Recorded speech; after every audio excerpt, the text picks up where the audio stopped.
Thank you for coming. It's Sarah from Hustle and Sparkle, and you are tuning into our expert talks. And I am so excited today to speak to Whitney Mullings. Hi, Whitney. Hi, Sarah. Thanks for having me. Oh my goodness. Thank you for coming on and spending your afternoon with us. So during our expert talks, this is our opportunity to talk to a female entrepreneur and really pick her brain about her business, what she's doing, and hopefully pull out her expert tips that we can apply to our business. So let me tell you about Whitney. Whitney and I go way back.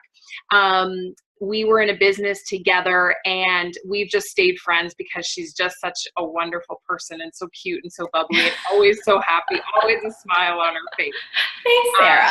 Yeah, like always happy.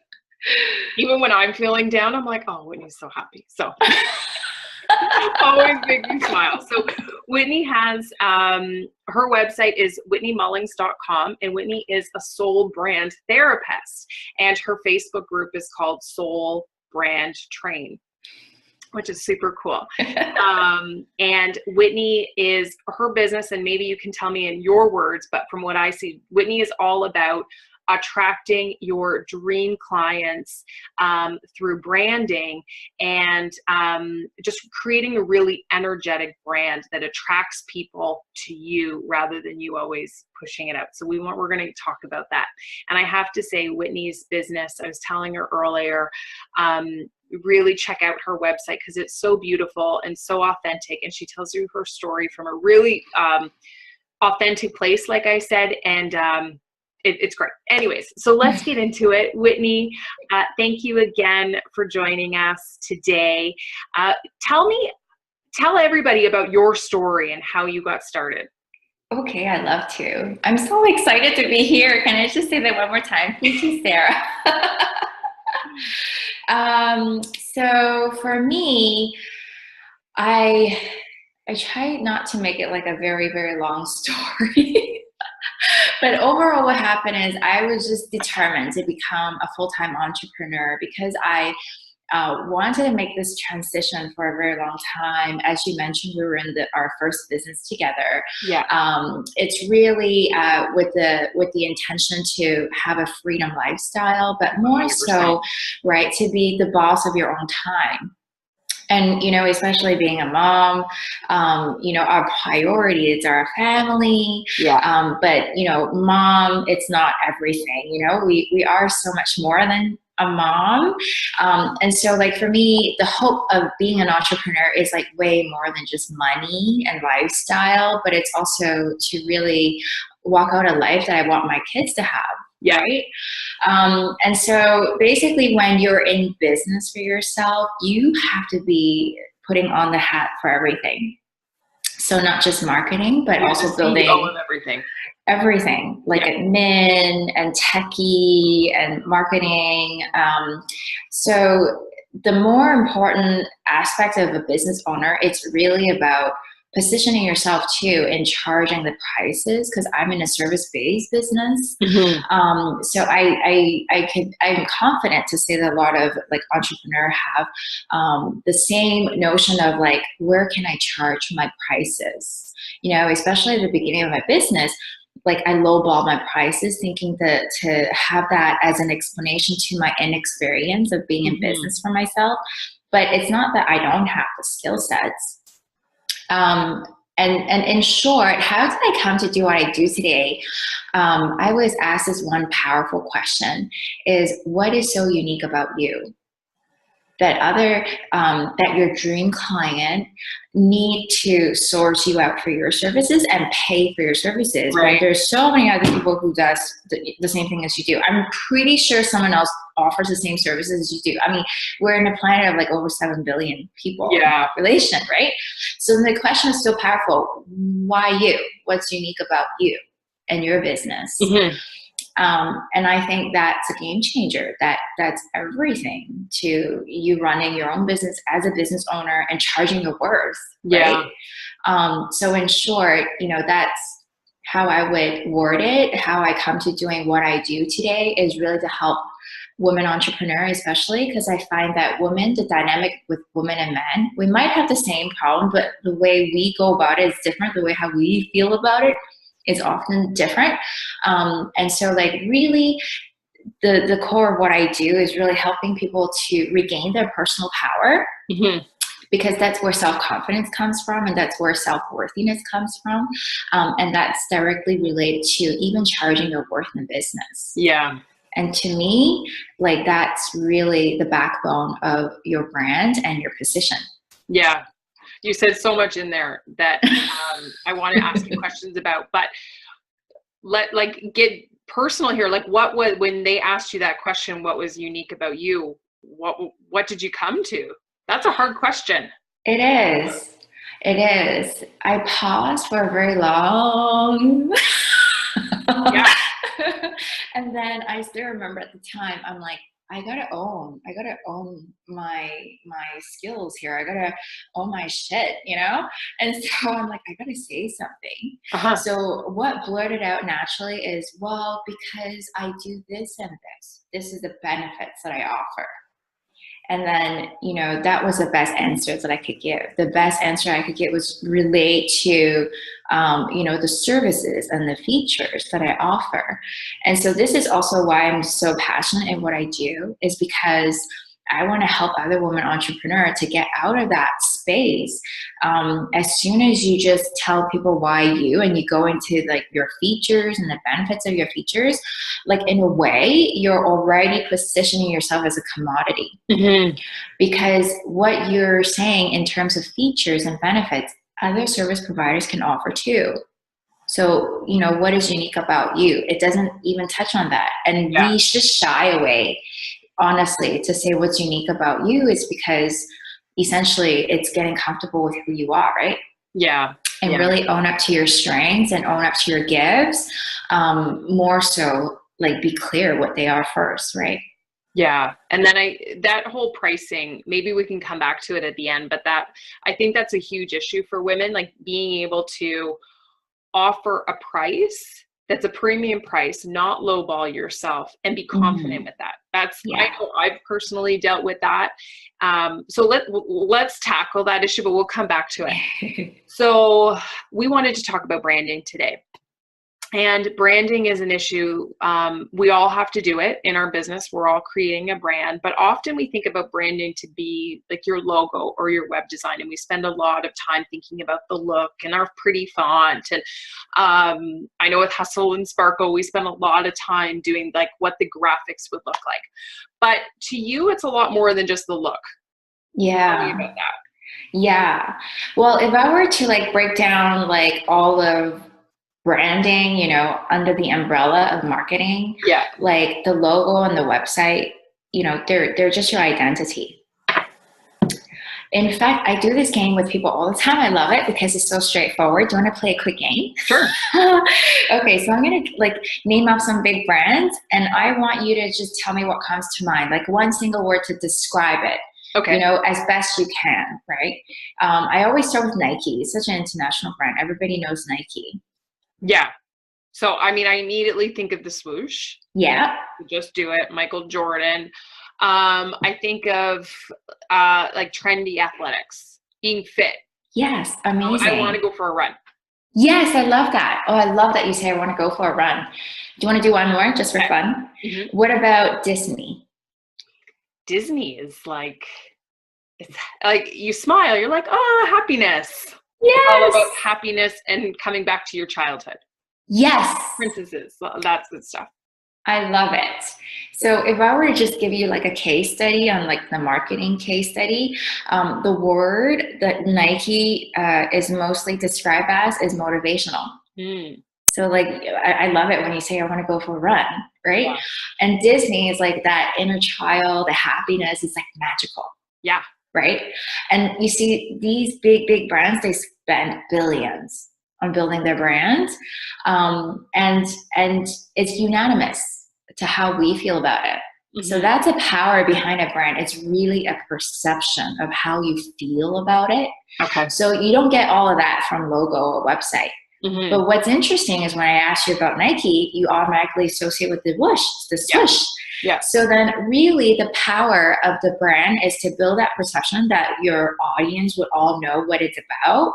And you have a really amazing brand identity. So that would be your logo, your website, your aesthetics, like visual elements, to tie into it. So that acts as a visual trigger. Okay. So it's almost like you think of the swoosh, but then you also think about, you likely already have a profile of the people that actually use Nike, for instance, right?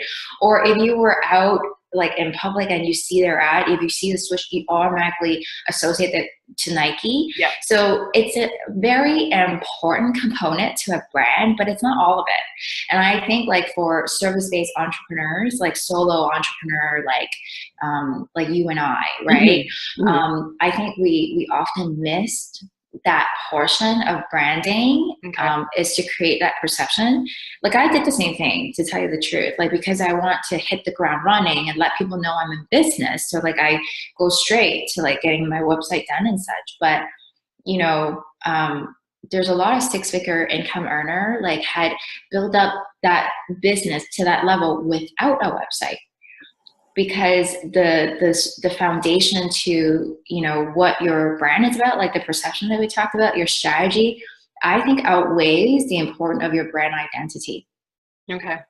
So I hope that answered the question. It's like, I don't want to downplay logo and website. I think they are important, but I think that they're the first impression, right? They are the first impression of your business, but you have to go deeper.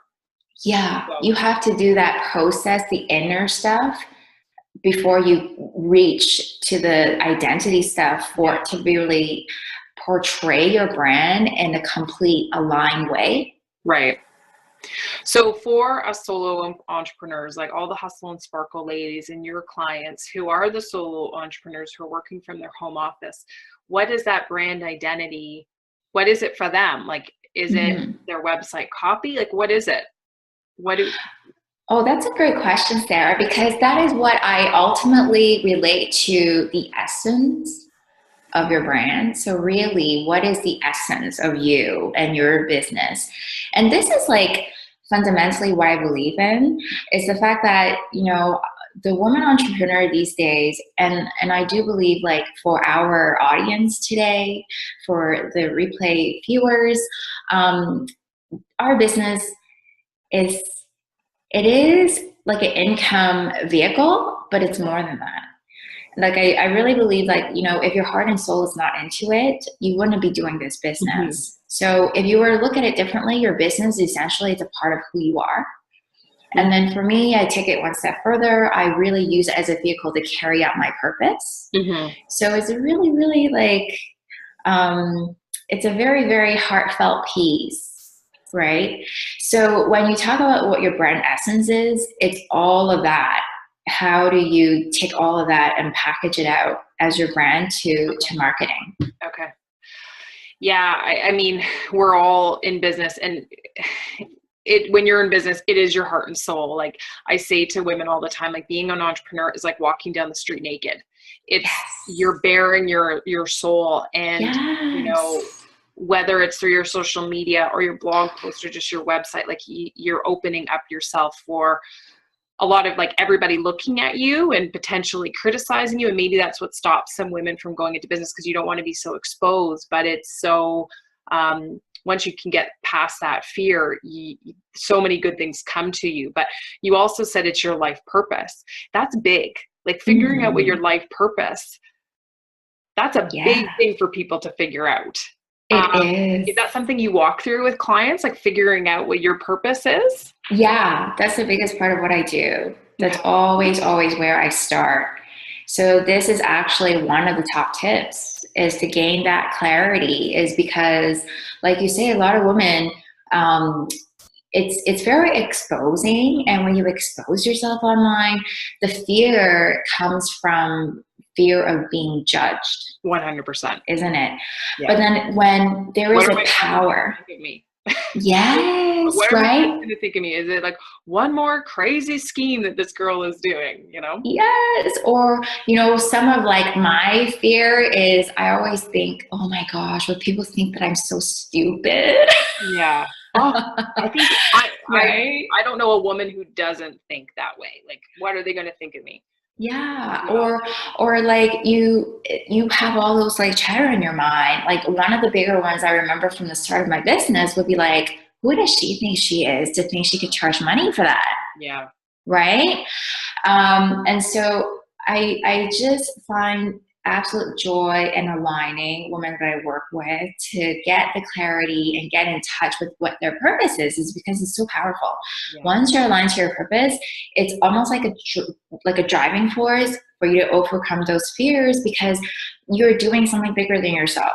Mm-hmm. Now you're like aligning to your purpose is because you are really, really passionate and making the impact that you're meant to do and talking about helping other people. Yeah. And because when you actually do that, the gratification from doing that is so much bigger than, you know, the fear.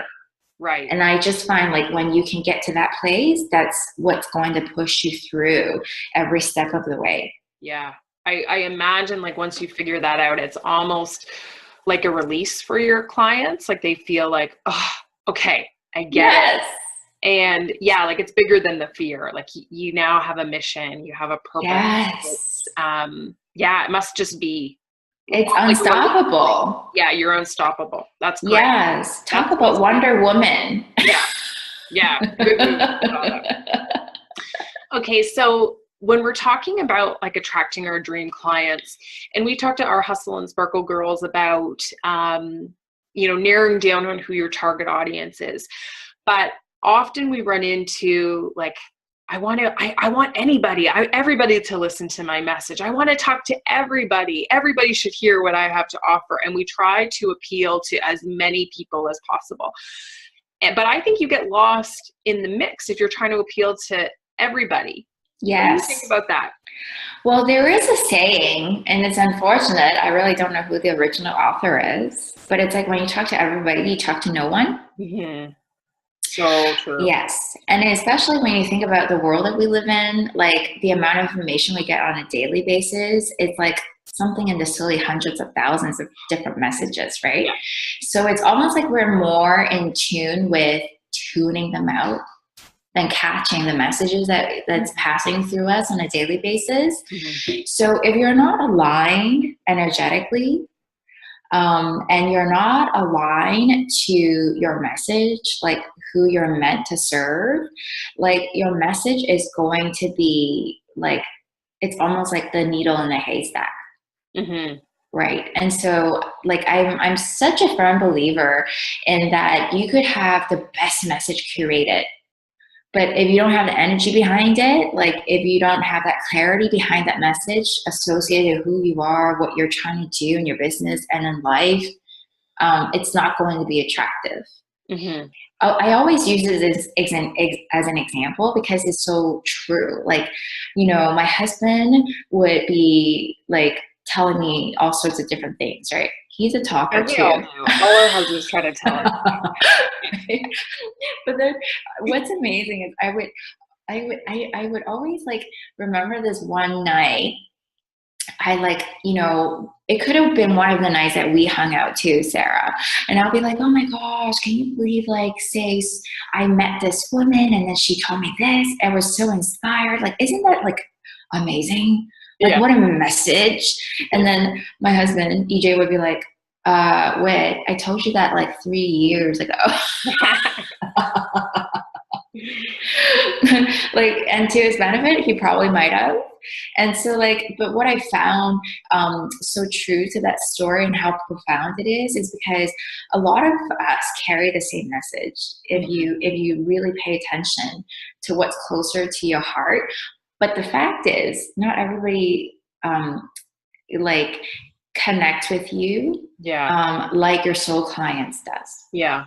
So then what I mean by that is there's only a certain amount of people who only connect with the way how you word it. Right. Like, it's only the way how you, it's almost like it's only coming from you. It's when they will click with them. Mm-hmm. Like, other people could be telling them the same thing, but they won't get it. Mm-hmm. Do you know what I mean? Mm-hmm. So I hope that was a good example, because that really did happen. And I'm like, oh yeah, maybe he did, but it didn't hit me the same way. Yeah.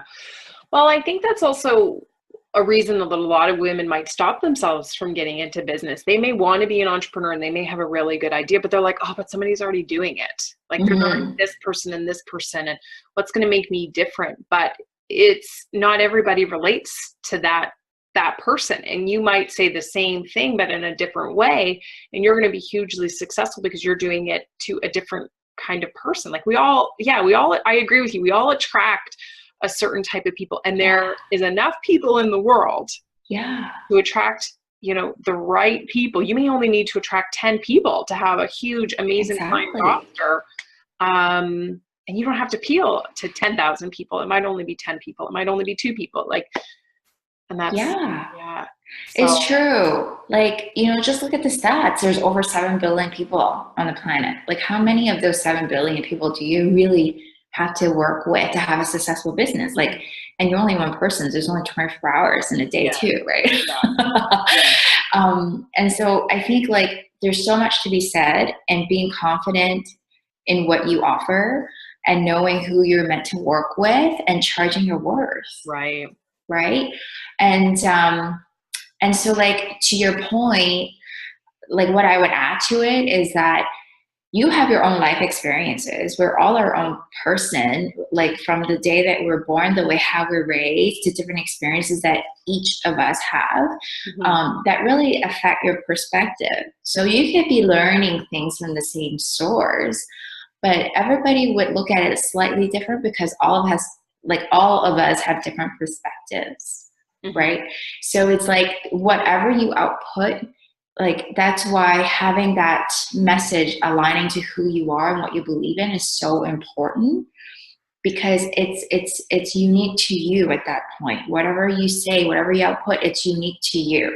Yeah. Right. It'll also help you attract the kind of people that you want to work with. Like, sometimes there's clients that you may attract that are so off energetically of who you are that you don't actually want to work with them, even though they're a paying client. They drain you. So if you can attract your soul clients the way you put it, you'll be happier, because you're working with your people. It's your tribe. It's who you are. Yes. And you know what? It's amazing, because even when you look at the relationship of, like, a service provider and the client, you would think it's a provider who is supporting the client. But when this client is a soul client, it's very reciprocal. So it's actually learning experience too, like, your client brings to you, each and every single one of them. Yeah. That's it's an energy exchange. That's awesome. So you've touched on it a couple times, like, charging what you're worth. And again, like, I think this is a big issue where we are really self-conscious about how much we charge as service providers, or even if you're not a service provider, even if you have a product. Often women will underprice ourselves because, like you said, who does she think she is? Does she have the right training? She doesn't know everything. Is she an expert in that topic? I'm calling myself an expert, but how do we get to that place where we're confident and comfortable with charging a premium price? You have to, it's different for everybody, right? So there's no cookie cutter, because everybody's on different journeys. So it's just whichever area that you need to work on. But this is a lot of inner work. Because when you talk about how to get to the place to charge your worth, it's just really how you view yourself, isn't it? Yeah. So when you go into business, do you want to be a Macy's or do you want to be a Nordstrom? You have to decide. Yeah. Right? And so when you do decide you want to be charging premium, right? Then energetically you need to own it as well. Because if you don't think you're worth that, if you don't think you have that type of value to offer, like, if you don't believe it, no one else will. Right? So, people always say, like, it's only you and your way.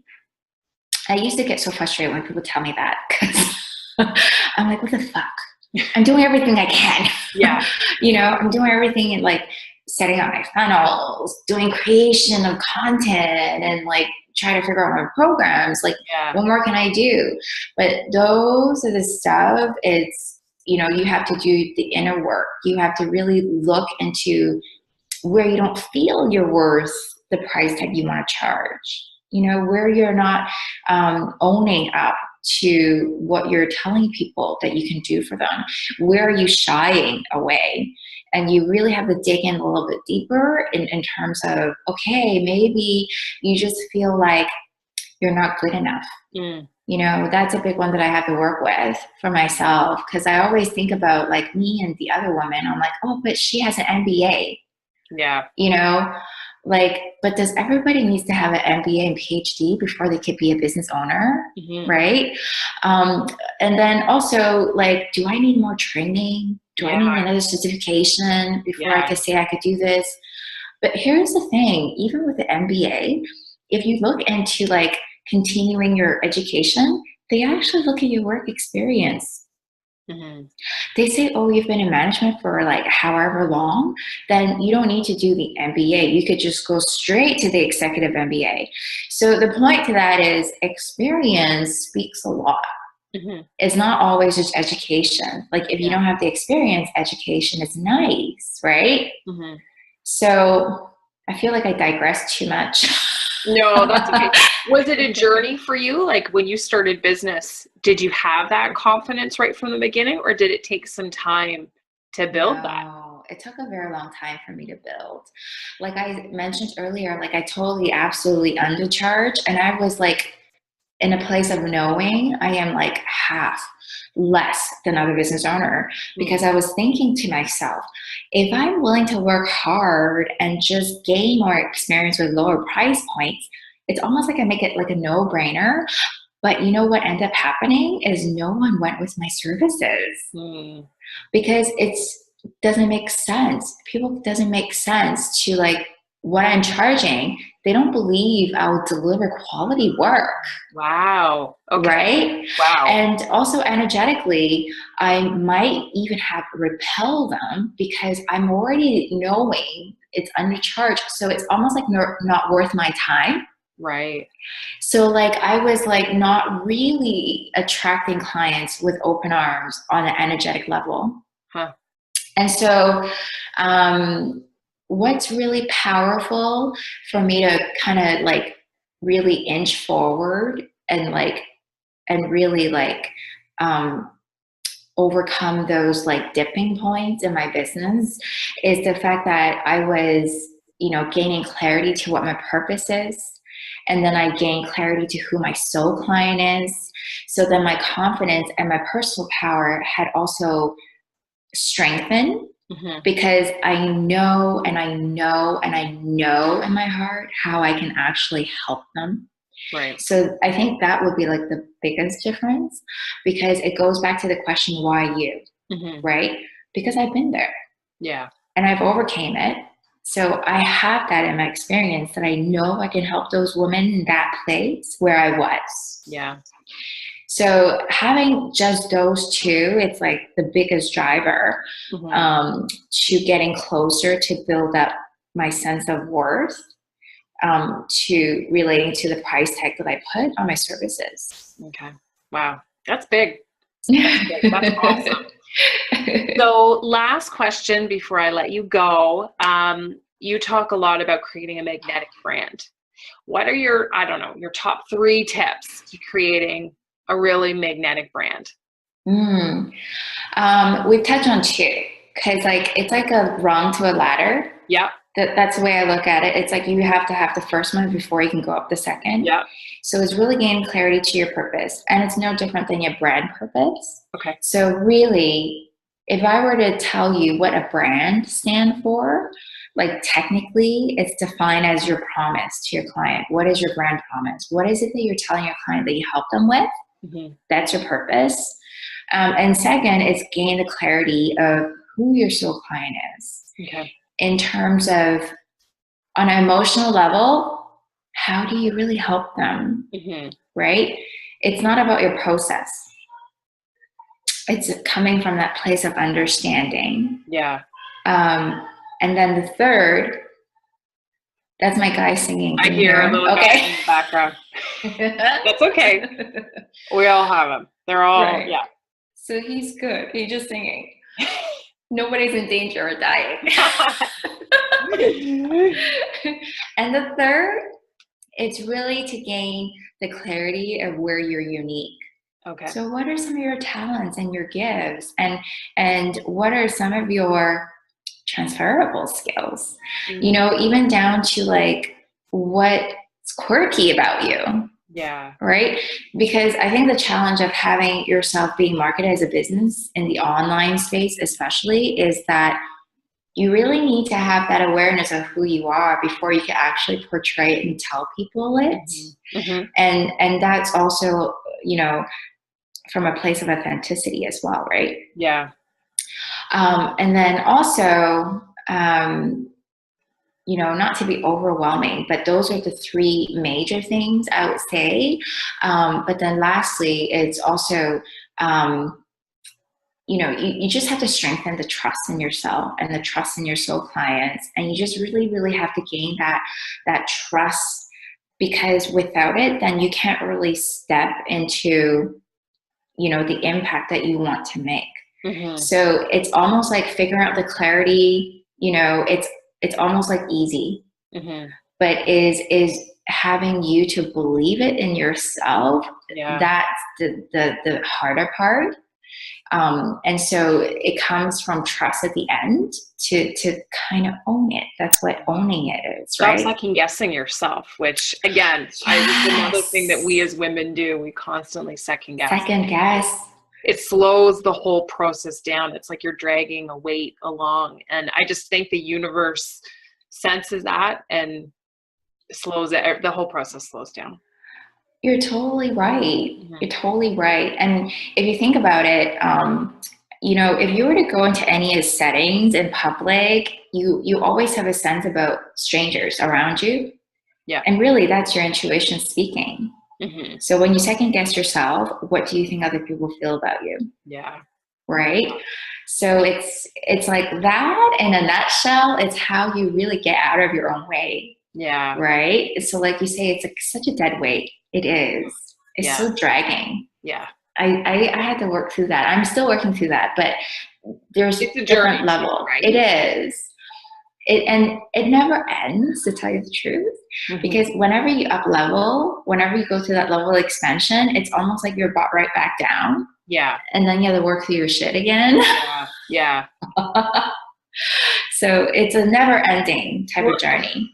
Yeah, it is a journey. I'm not going to keep you too much longer, but it is a journey, and it's, you don't have to be perfect right from the go. You just got to get yourself out there, and you'll grow and you'll build up, which is, I think, another thing that stops women is like, I'm not perfect yet. I don't know everything. So like that, whether it's procrastination or perfectionism, we slow ourselves down because we're not there, but we have to, it's a journey, and your business will evolve, and your website doesn't have to be perfect, or your messaging does. So I have a feeling that a lot of people are going to contact you. So how can people get in touch with you?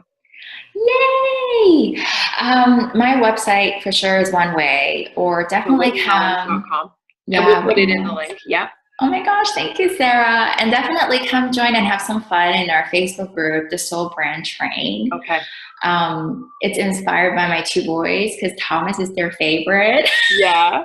And they will wake up like, chicka, chicka, choo, choo. Oh, cute. That's so cute. They are adorable. Oh my gosh, thank you. Okay. And then that's the idea of coming to join the train, and we're all on this path together, right? Cool. Thank you so much. I really appreciate you spending your time with us, and thank you for sharing all your juicy tips. Oh my gosh, you're so welcome, and thanks for having me. I'm so excited. Thank you, ladies.